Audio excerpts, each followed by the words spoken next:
নমস্কার, সকল দর্শক ও শ্রোতা বন্ধুদের জানাই আমার আন্তরিক ভালোবাসা ও শ্রদ্ধা।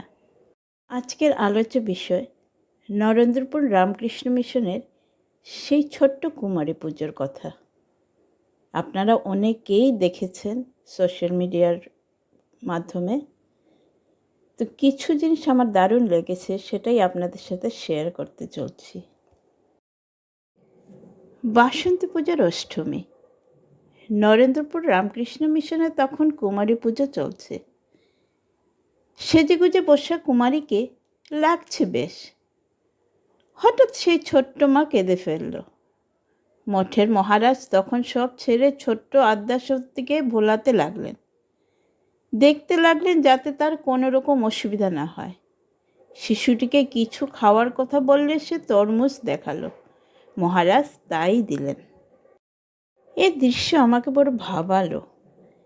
এই যে আমরা সর্বদা নিজেদের মায়ের সন্তান বলি, কখনো কি ভেবে দেখেছি মায়ের স্বরূপ শুধু এটাই নয়, মা নিজেও এক চঞ্চল শিশু, যিনি বিভিন্ন প্রকারের প্রতিকূলতা তৈরি করেছেন।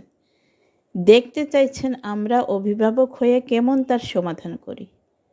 ঘরের ছোট্ট সদস্যটি যখন ঠোঁট ফুলিয়ে কাঁদতে বসে, তখন ঘরের অন্যান্য বড়রা তাকে খেলনা দিয়ে অথবা নানা অঙ্গিভঙ্গি করে আশ্বস্ত করার চেষ্টা করি।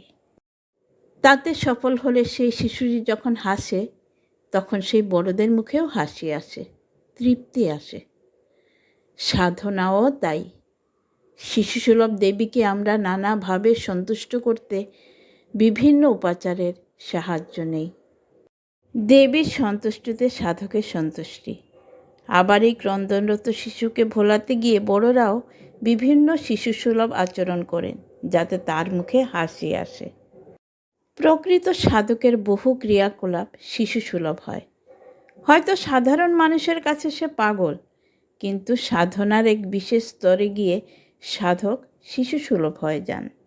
এই প্রতিদিনের জীবনযাপনে মা স্বয়ং এইভাবে আমাদের পরীক্ষা নিয়ে চলেছেন। অধৈর্য হলেই শেষ।